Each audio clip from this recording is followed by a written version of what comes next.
እሺ እንግዲህ እንደምታዩት ይሄ ዲጂታል ኢትዮጵያ አዲስ ሞሰብ ላይ ነው ያለነው። አዲስ ሞሰብ ላይ ጨርሰን ያው ይሄ መግቢያው ይሄንን ይመስላል። በተወሰነ ሰዓት ውስጥ ወር ጊዜ ውስጥ እንግዲህ ጨርሰን ነው ይወጣን ያለን። በጣም ነው የምናመሰግነው። ይሄ ነው ጅማሩ። ይሄ ማለት ምን ማለት ነው? ህዝቡ በቀላሉ ለቅሬታ ለተለያዩ ብሶት የሚዳርገው ነገር ይሄ ስለነበረ ያንን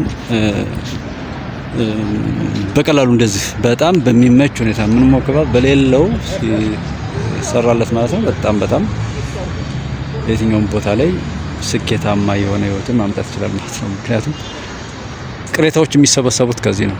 ህዝብ በሚሰጠው ወር በሚያገኘው አገልግሎት ላይ በሚፈጠር ችግር ነው ያ ተሰብስቦ ወደ አመጽ ወደ ብጥብጥ እንደዛ የሚከደው።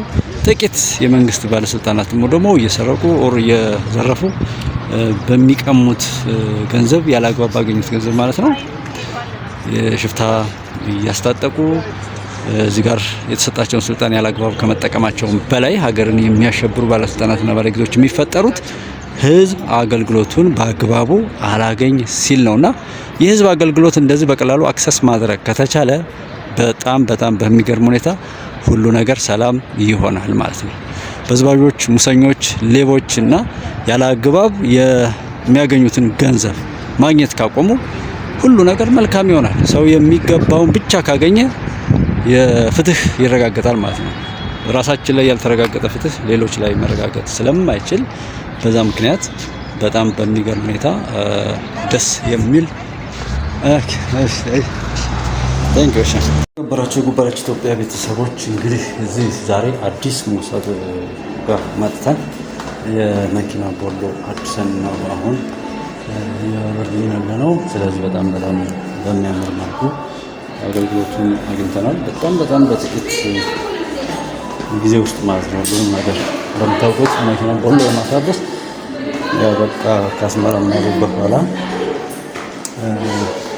ፖስታ ቤት መሄድ ያስፈልጋል። መንገድ ፈንድ ምናምን ለማለት ከዛ የተለያዩ ደግሞ ከመንገድ ፈንድ ፋይሉ አለበት ላይ ነው። ፋይሉ በቃ ከሌለ ይባላል ፋይሉ እዚህ አይደለም ተብሎ ደግሞ ይመለሳል ማለት ነው። ስለዚህ የፋይል ቦታ መምረጥ አለ። ሌላ ነገሮችን እየተጓተተ ማለት ነው። አንድ ቦታ ላይ በአንድ ፎቅ ላይ ማንኛውም ሰርቪስ በዲጂታል ዶክመንታቸው የተካተቱ ነገሮች ማለት ነው።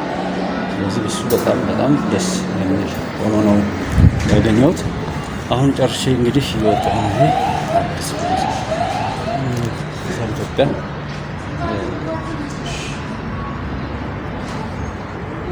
እንትን እያልን ነው ማለት ነው።